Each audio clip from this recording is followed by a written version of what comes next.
A cop officer punched a black CEO while he was eating, not knowing he was an FBI agent.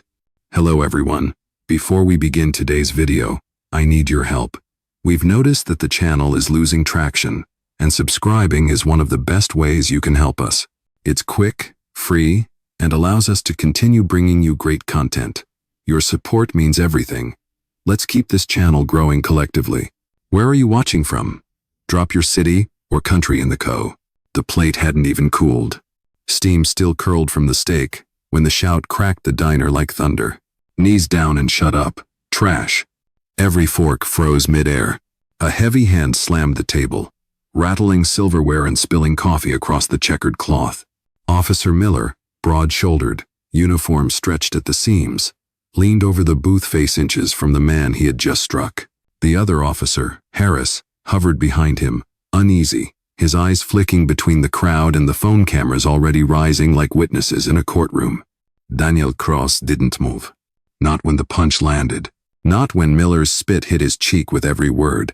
He simply looked up calm, eyes steady, a quiet warning that no one in the room recognized yet.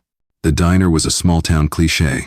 Brown leather booths, stale country music, a wall clock that ticked too loudly. But in that moment, it felt like a stage. Every breath, every glare, every whisper became part of a live broadcast of injustice. Miller barked again, voice raw with authority. "You think I won't drag you out of here?"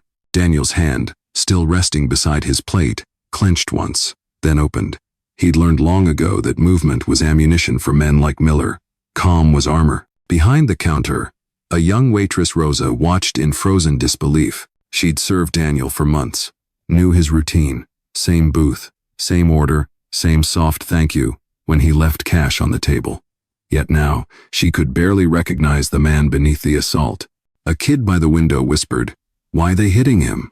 He didn't do anything." His mother hushed him fast, eyes darting fear of consequence, sharper than outrage. Daniel's voice finally broke the tension, low, controlled. "Is there a reason you're hitting a man who's eating his lunch?" That calm, it wasn't submission. It was containment, the kind that comes from a lifetime of knowing anger only feeds the fire. Miller grabbed him by the collar, yanking him half out of the booth. Plates shattered. "You match the description of a suspect, don't play innocent with me." Daniel blinked once.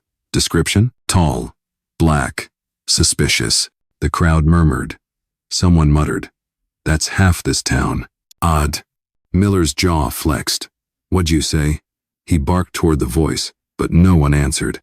The diner had gone back to silence, the dangerous kind, thick enough to drown reason. Daniel steadied himself, straightened the hem of his shirt, and sat back down. He refused to play the scene they were writing for him. His tone stayed even. "If you're done shouting, I'll finish my meal." That sentence landed harder than the punch. Rosa's phone shook in her hand. She hit record, not to go viral, just to remember the truth before someone rewrote it. Miller's face flushed red. He slammed his palm on the table again. "You people never learn, do you?" Daniel tilted his head. "You people?" Miller hesitated just a fraction long enough for guilt to flicker in his eyes. That flicker was all Daniel needed. He'd seen it before 20 years. Countless rooms, same pattern. Authority mistaking silence for weakness. He looked at Miller one last time, voice barely above a whisper. "Be careful, officer. You're one decision away from regretting your career." Before we continue, where are you watching from? Drop your city or country in the comments below. And if you believe in dignity and justice, hit like and subscribe. These stories spark change, and we're glad you're here. Now, back to Daniel. Miller smirked, leaning closer, unaware that behind Daniel's calm eyes was a storm he'd never survive. Because the man he just punched wasn't just a black CEO enjoying lunch. He was a federal agent with the power to turn the whole system inside out. And that reckoning was only minutes away. Comments below. Thank you very much. Now, let's get back to the story. Miller's voice still hung in the air when the diner door jingled, an ordinary sound in an extraordinary silence. Every eye stayed fixed on Daniel Cross, the man still seated, blood on his lip, napkin in his hand, posture steady like a stone in floodwater. Harris shifted beside his partner. "Maybe we should." Miller cut him off. No, he's resisting arrest. Look at him. Resisting? Daniel said softly. I'm sitting still. That calm sliced through the noise sharper than any shout. The crowd began to murmur, a tide of disbelief and quiet anger rolling through the room. Rosa, still holding her phone at her side, whispered into it, "It's still recording." At the corner booth, an older man in a plaid jacket leaned toward his wife. "You see that? He hasn't even moved." His wife whispered back, "He doesn't have to. He's already winning." Miller yanked out a notepad, the kind of performance made to look official. Name, ID. Now. Daniel wiped his mouth, folded the napkin, and set it down. "You already took it. It's in your left pocket." Miller froze. His hand twitched toward the pocket where he'd shoved the black wallet after the hit. The motion exposed a small silver badge glinting from the wallet's corner. The FBI insignia shimmered for a second, enough for Rosa to see. Her eyes widened. "Oh my God," she mouthed silently. Miller shoved it deeper into his vest, panic flickering just behind the arrogance. "You trying to pass off a fake badge now? That's obstruction." Daniel's tone stayed calm. "That's evidence, officer. And the camera in this room just caught you concealing it." Rosa's hands trembled as she panned her phone toward the security dome light above the counter. The red LED blinked back a quiet witness. Harris finally spoke, voice uncertain. "Miller, maybe we should verify before." "Before what?" Miller barked. "Before he pulls another stunt? I know his type." Daniel looked up at him slowly, expression unreadable. "No, officer. You think you do." Quote. The diner owner, a man in his 50s with tired eyes, emerged from the kitchen. "Sir, please, this is a family place." Daniel met his gaze. "Then keep it safe. Let the camera roll. Don't interfere." The owner hesitated, then stepped back. Something in Daniel's tone wasn't just authority, it was command. The crowd began to film openly now, phones glowing like courtroom lamps. Miller's confidence faltered as he realized he'd lost control of the room. The law of fear had shifted. The diners no longer feared him. They feared what they were watching become history. Rosa whispered to a nearby customer, "He's someone important." The man nodded. "You can tell by how he's breathing. He's not scared, he's counting seconds." Daniel's watch vibrated once. Silent signal. He knew the call had reached headquarters. He placed both hands on the table, palms open. "You want to search me? Do it by protocol. I won't move until your captain arrives." Quote. Miller sneered. "You don't get to tell me." Daniel interrupted, voice low but lethal. "Actually, officer, by law, I do." That line hit like a quiet explosion. Even Harris stepped back. The words didn't rise, but they resonated. Rosa's camera caught Miller's jaw tighten, pride collapsing under the weight of realization. Daniel leaned forward just enough to make eye contact. "You struck me once. I'll let the law handle the second hit." Quote. Outside, faint sirens began to echo not chaos, but consequence. Rosa whispered to herself, "They're coming." Daniel exhaled, slow and steady. He didn't smile. He didn't gloat. He simply looked at his unfinished meal, then back at Miller. "Sit tight. The people you work for are about to remind you who I am." And for the first time, Officer Miller didn't have anything left to say. The sirens grew closer, slow, deliberate, not the rush of chaos, but the march of order. Inside the diner, every breath seemed measured. Miller's shoulders stiffened as the red and blue lights flickered against the window blinds, cutting stripes of judgment across his face. Daniel Cross didn't stand. He didn't need to. He simply reached for his glass of water, raised it, and said quietly, "Hydrate, officer. It's about to be a long day." The line landed soft but heavy. Rosa almost smiled through her nerves. The other officer, Harris, took a slow step back. He'd seen that look before, but never from the man being accused. The door swung open. Two new figures entered. Captain Reed, mid-50s, gray hair, authority wrapped in composure. Behind him, a young officer carrying a tablet connected directly to the precinct's live dispatch log. Reed scanned the scene. "What the hell is going on here?" Miller straightened instantly.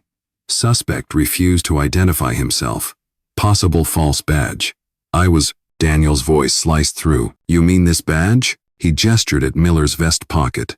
The room went still again. Slowly, Deliberately, Daniel held up his hand, not to threaten, but to reclaim. My identification, if you don't mind. Reed's eyes flicked toward Miller. Give it to him. Sir, I said now. Miller's hand trembled as he handed the black wallet back. Daniel opened it calmly. Inside, the unmistakable gold and blue emblem of the Federal Bureau of Investigation gleamed under the fluorescent light. The air shifted. Even the clock seemed to pause its tick. Harris whispered, Jesus Christ.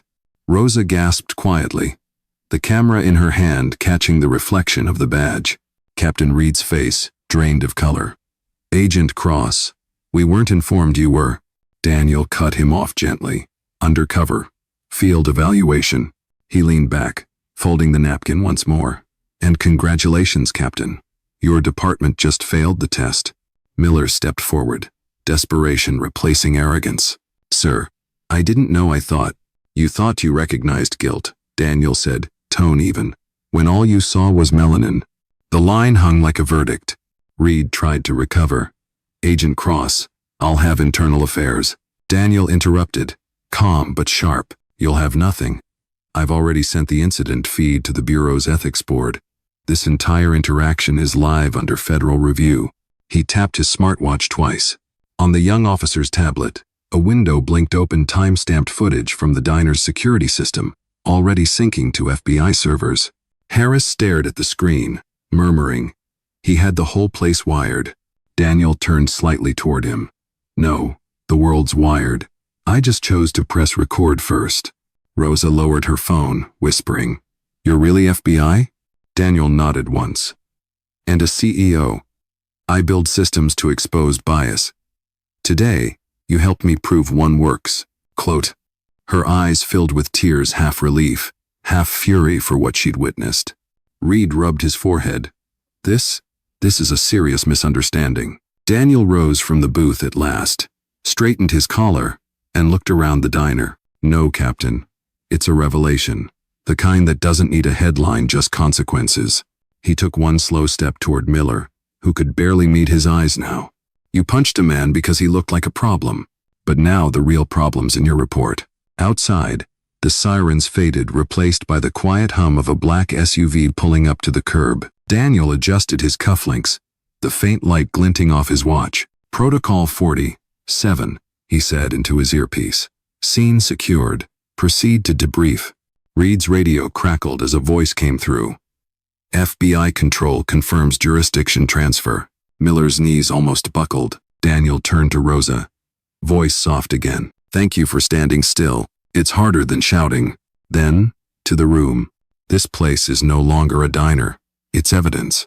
And as he walked past the stunned crowd, leaving only the echo of his footsteps, the entire diner seemed to exhale for the first time in 10 minutes.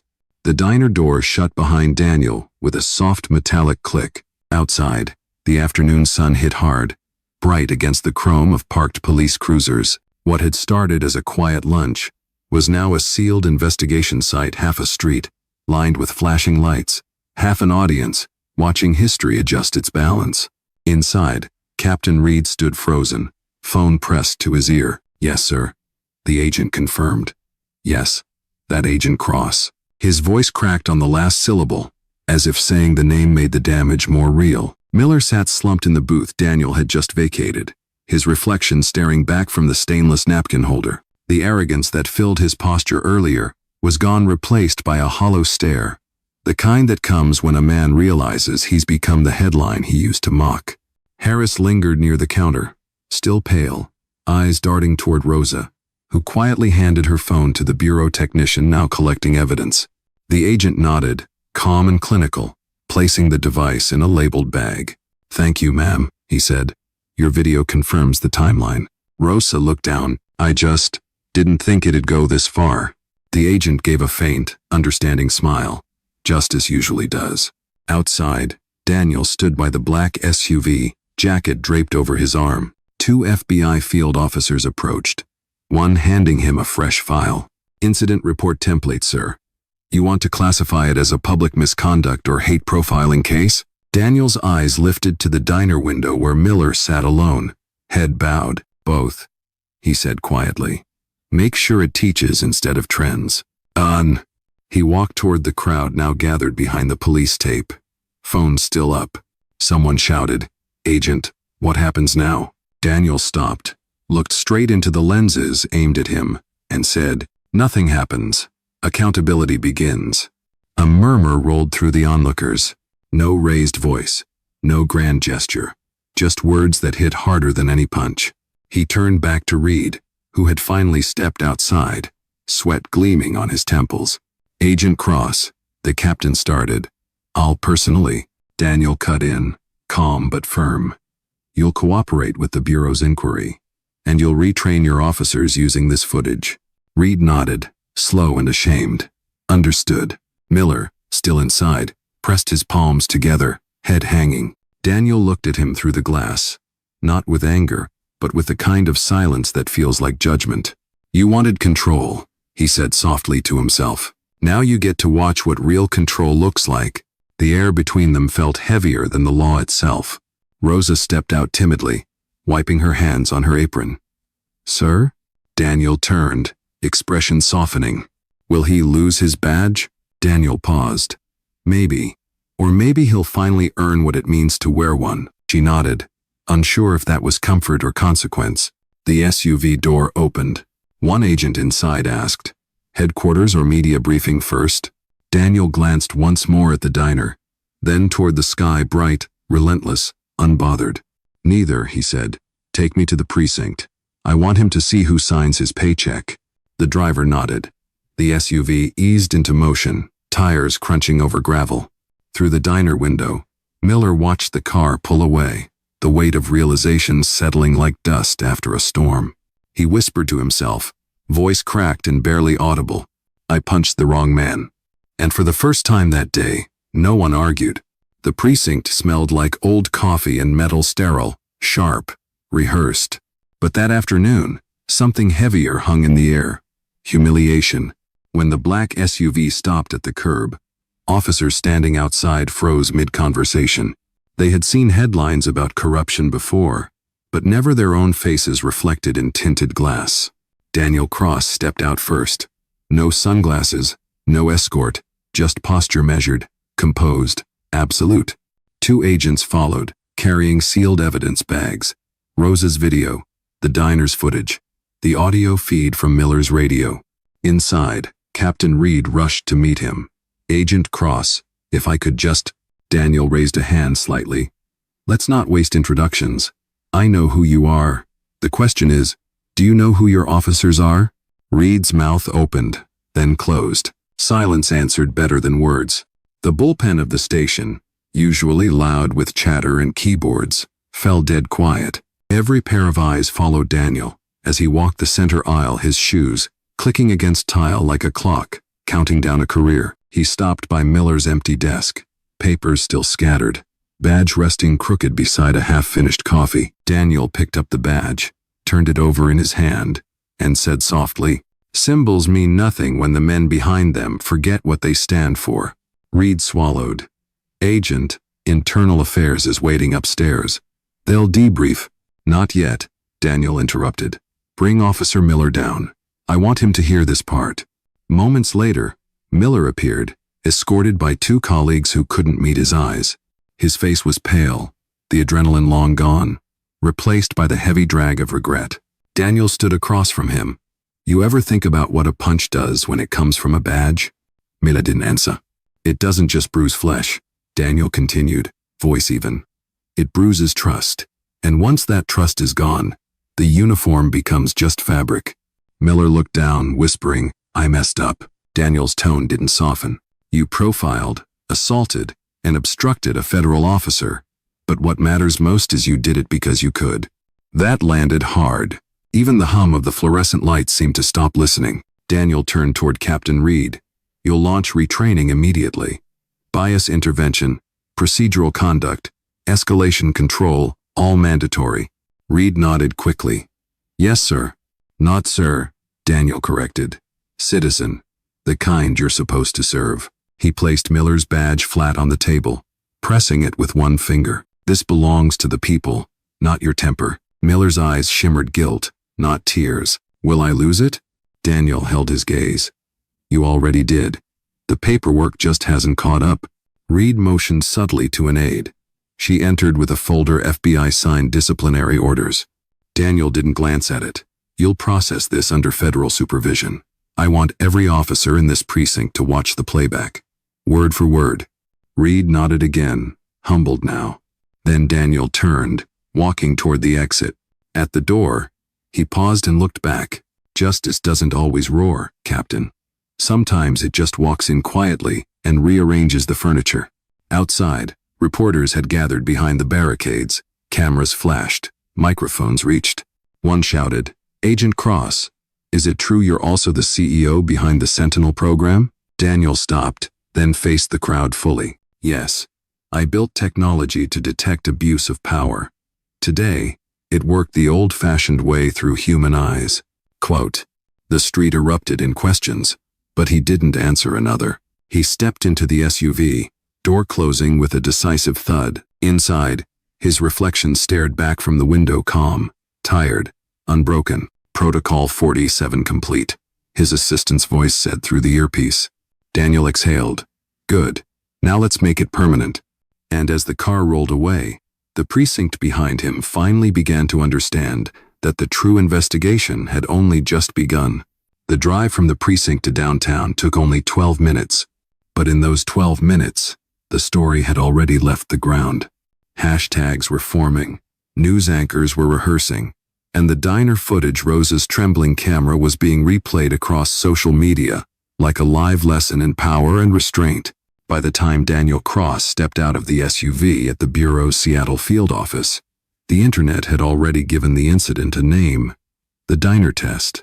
Quote, inside the glass lobby, agents moved quickly, silent and focused. No one saluted, no one stared. They'd all been briefed Agent Cross was running a real-time ethics audit on local enforcement units. As he walked toward the central operations room, his assistant, Maya Chen, fell in beside him with a tablet. All local departments notified, sir. Press is requesting comment. Internal Affairs logged the footage under civil procedure and racial bias tags. Daniel nodded once. Good. Keep it transparent. I want truth faster than speculation. Maya hesitated. There's backlash too. Some officers' unions are already calling it entrapment. Daniel's eyes didn't move from the hallway ahead. If exposing bias feels like a trap, maybe they built the cage themselves. They reached the conference glass wall overlooking the command floor, dozens of screens tracking data, flags, and feeds.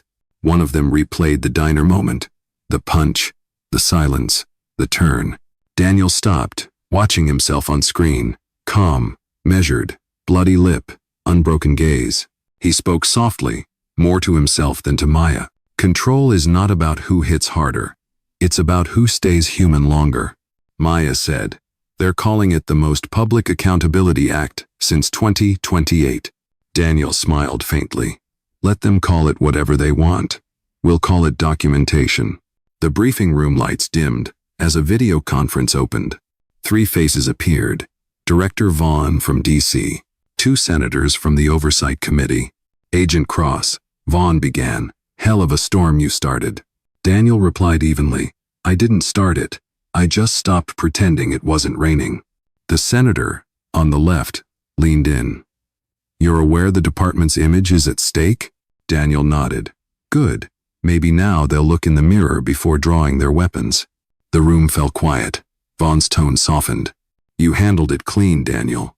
No escalation, no excessive force. You set a standard. Daniel's jaw tightened. That's the bare minimum, Director. Not a celebration. Maya glanced up from her tablet. The diner owner just called. He wants to rename the booth you sat in Table 47. Daniel shook his head. No monuments, just new policies. He turned to the command board and tapped a line of data. Expand the Sentinel rollout, he ordered. Facial bias detection, officer temperament metrics, live audits nationwide, and open public access logs. No department should hide behind private servers. Vaughn raised a brow. That'll make enemies. Daniel replied without hesitation. So does the truth. Silence. Agreement. End of call. Maya broke it gently. Sir, what about Officer Miller? Daniel paused. He'll face the system he served, but I want him in the first retraining session, not prison. If we punish without reform, we just swap villains. Maya studied him half admiration, half disbelief. You really think he can change? Daniel exhaled slowly. Change isn't mercy, Maya. It's maintenance. Outside the window, dusk began to fall, painting the skyline in copper light. For a moment, Daniel just watched it, the same city that had nearly seen him humiliated, now watching him rewrite what power meant. His phone vibrated. A message from Rosa.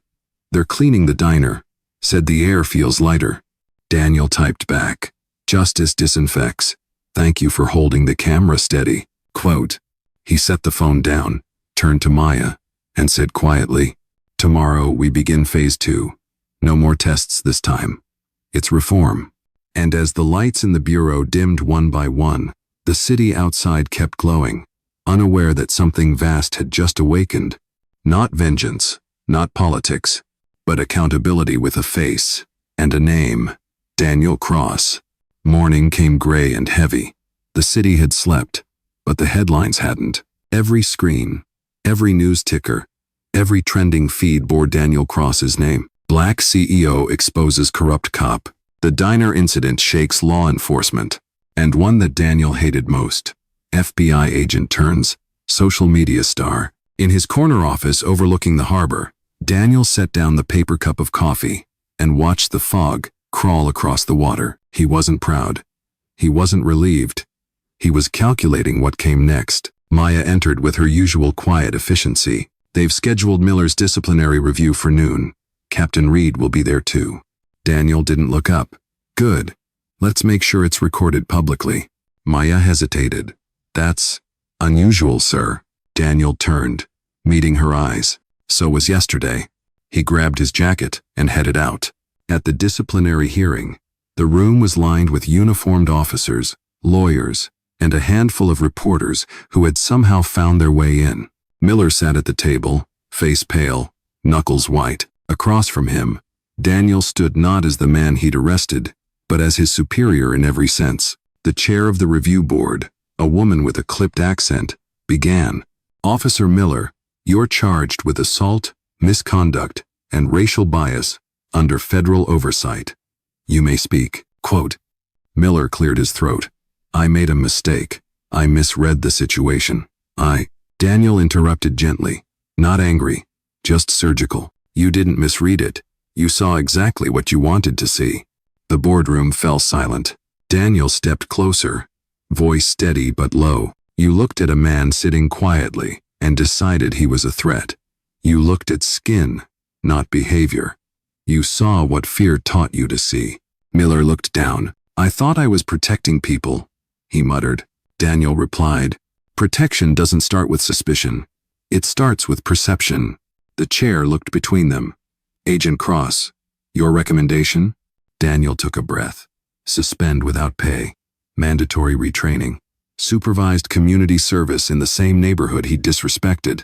If he completes it, he earns his badge back. If not, the badge retires with him. The room stirred, some shocked, some relieved. Miller lifted his head, eyes glassy. You're giving me a chance? Daniel's expression didn't soften. I'm giving you accountability. What you do with it is up to you. Reed exhaled quietly, almost grateful. The board chair nodded. Motion approved. The gavel came down like closure. Daniel turned to leave, but Miller's voice stopped him. Sir, why didn't you press charges? Daniel faced him, calm as ever. Because I don't need another man punished to prove I was right. I need better men standing beside me next time. Quote. That line hit the room like a slow wave. Outside, reporters swarmed, microphones flashing, questions firing like gunshots. Agent Cross, do you think this changes anything? Will there be new laws? Are you running for office? Daniel raised a hand, not to silence, but to settle. Change doesn't start in Congress. It starts in rooms like that where silence finally costs something. Quote. He walked through the crowd without looking back, his calm presence cutting through the noise like a quiet siren. Maya met him at the car. You handled that like a sermon. Daniel smiled faintly. Justice is louder when it whispers. The SUV door closed. Outside, the city kept moving, coffee cups, crosswalks, conversations, but beneath it all, something had shifted. Somewhere, in a diner now reopened, a waitress replayed the moment when silence became courage. And in precincts across the country, officers watched the footage again, learning perhaps for the first time that true power doesn't live in a badge. It lives in how you use it. 3 weeks later, the city looked the same on the surface, traffic lights blinking, morning crowds rushing, but beneath that rhythm, something fundamental had changed. Every local precinct in the region now operated under what the media called the Cross Protocol, mandatory recording of all civilian interactions, public accountability dashboards, and an annual bias resilience audit, all modeled after the fallout of one diner confrontation. Daniel Cross walked through the bureau's West Wing, tablet in hand, reviewing the rollout reports. Maya kept pace beside him, reading updates aloud. Seattle, Denver, Chicago, online and syncing. New Orleans lagging by 48 hours due to tech compatibility. Daniel nodded. Send our engineers, and tell them to listen more than they talk. Maya smiled. Copy that. They entered the operations floor, a wall of screens showing maps, live metrics, and a timeline of disciplinary cases reopened nationwide. Each dot on the map represented a precinct under reform, each one a ripple from that single punch. On one monitor, Rosa appeared in a live feed standing inside the newly reopened diner, now renamed the Horizon Cafe, run by a local foundation. She looked nervous but proud, speaking at the reopening ceremony. We all saw something ugly that day, she said, but what came after showed us what justice can look like: calm, patient, and real. The guests applauded softly. Daniel paused, eyes softening. She found her voice, he murmured. Maya glanced at him. So did half the country. The phone on his desk buzzed an encrypted line. He answered. Cross, said a low voice. It was Director Vaughn again. You've started a fire we can't put out. Daniel leaned back. Then maybe we were meant to see what burns. Vaughn sighed. Congress wants hearings. They're calling your methods unorthodox. Daniel smirked. They said the same about justice once. Silence hummed through the line. Then Vaughn's tone shifted. You've been invited to speak at the National Ethics Summit next week. The president might attend. Daniel didn't blink. I'll be there, but I won't give a speech. Quote. What then? Vaughn asked. Daniel looked out the window, voice low. I'll give them a mirror. That evening, Daniel returned to his penthouse, overlooking the city skyline. He rarely stayed there. It was too quiet, too detached from the world he worked to fix. But tonight, he needed the silence. He poured a glass of water and opened his laptop. Hundreds of emails waited, letters from civilians, officers, and young cadets thanking him, questioning him, confessing to bias they hadn't realized they held. He read every single one. Then, near midnight, one message stood out. It was from Officer Miller. Agent Cross, I completed my retraining today. The hardest part wasn't unlearning procedure, it was unlearning pride. I don't expect forgiveness, but I understand now why you didn't shout. You didn't need to. You already knew who you were. Daniel stared at the words for a long time before typing his reply. Growth is the only apology that matters. Keep doing the work. Gone. He closed the laptop and turned toward the city lights below, glittering like data points in a vast experiment that had finally begun working. His reflection in the glass looked older, steadier, perhaps even at peace. Maya's voice came through his earpiece one last time for the night. All systems stable, sir. Cross Protocol Phase 2 complete. Daniel smiled faintly. Justice doesn't end. It updates. Quote. He turned off the lights, leaving the skyline glowing beneath him. 1,000 silent witnesses to the night. One man turned humiliation into reform, and reform into revolution. The National Ethics Summit was held in Washington, D.C., under the glass dome of the Unity Hall, a place built for applause. But that morning, it held its breath. Rows of delegates, officers, and lawmakers filled the seats. Cameras pointed forward, waiting for the man who had changed the conversation without ever raising his voice. When Daniel Cross walked onto the stage, there was no music, no fanfare, just silence. The kind of silence that respects presence more than celebrity. He set a single folder on the podium. Inside it, one photo of the diner booth, still stained faintly where coffee had spilled. He didn't open it. He just looked out at the crowd and began. I didn't come here to tell you what happened that day. You already watched it. I came here to ask why it had to happen at all. No PowerPoint, no screens, just words, each one measured like evidence. He spoke of the diner, the silence, the crowd that watched too long, the officer who acted too fast. He spoke of how justice isn't born in headlines, but in small moments where people choose not to look away. And he spoke of something deeper than reform responsibility. When a man in uniform hits without fear, that's not power, it's permission. And when we let it happen quietly, we become the permission. The hall stayed utterly still. Danielle continued, voice calm, unwavering. I built systems to measure bias, but no machine can fix what pride protects. So I'm asking you not to change the rules, but to change the reflex. He paused. You could hear pens stop scratching, breath hitching. Power is not proven by who shouts first. It's proven by who stands last, calm, certain, and right. Behind him, a screen lit up not with numbers or graphs, but with live feeds from precincts across the nation. Officers attending training, civilians watching new public logs, Rosa serving coffee at the diner now renamed the Horizon Cafe. This, Daniel said, turning toward the images, is what repair looks like. Quote. Then he said the line that would outlive the summit, the quote later etched into public buildings and ethics manuals alike. I didn't raise my voice. I raised the standard. The room erupted not in cheers, but in the slow, unified rise of people standing, one by one, as if silence itself was applauding. After the summit, Daniel stepped outside into the crisp November air. The world was buzzing again, headlines, interviews, cameras, but he felt none of it. Maya walked beside him. You know they'll name the reform after you now, right? The cross standard. He shook his head. Then we've already failed. It shouldn't need a name. It should just be normal. They reached the steps. Down below, Rosa waited, holding 2 coffees.